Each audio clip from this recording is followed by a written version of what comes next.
To bring a little bit of interaction between your website and your visitors, you can, for your pages, bring in comments with either Facebook or Discuss. This is useful where you are running a blog. Let's see how you do that with the comments element.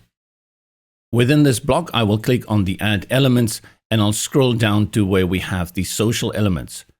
Hold on comments and drag it into the block.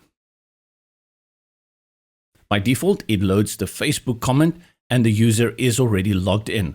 So whoever the visitor is, their profile image will appear over here.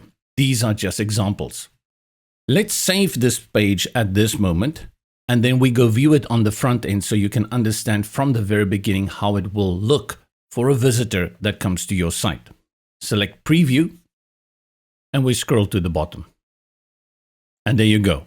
At the bottom of your page, there's a comment section rendered by Facebook, and you as a visitor who is logged into Facebook can leave a comment here. And this you can populate comments for that specific page. Very straightforward. Back in the builder, if you click on it, you will notice that there aren't many features here.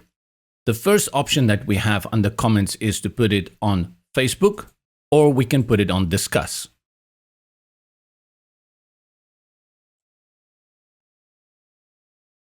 Let's go back to Facebook first and just look at the option that you have below the setting, and that is how many posts of comments do you want to display. It is set to 10, which is reasonable.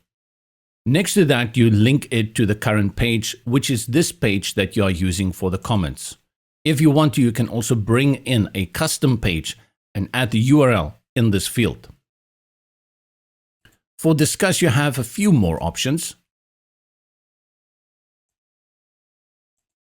And that is to bring in the short name. Again, for the link, you can put it on a custom page or the current page, which is the page on which they are leaving the comments. If you go all the way to the top right corner of this element, you will find additional settings which are related to styling and effects. You have again options like colors, the alignment, and under settings, you can change the width of this element. Then you have your styling effects as well as duplicate and delete. This is also a straightforward element when it comes to responsive design. If I go to tablet and I select it, you will see that you don't have any control over the content of it. From the options toolbar, you do have control over the width.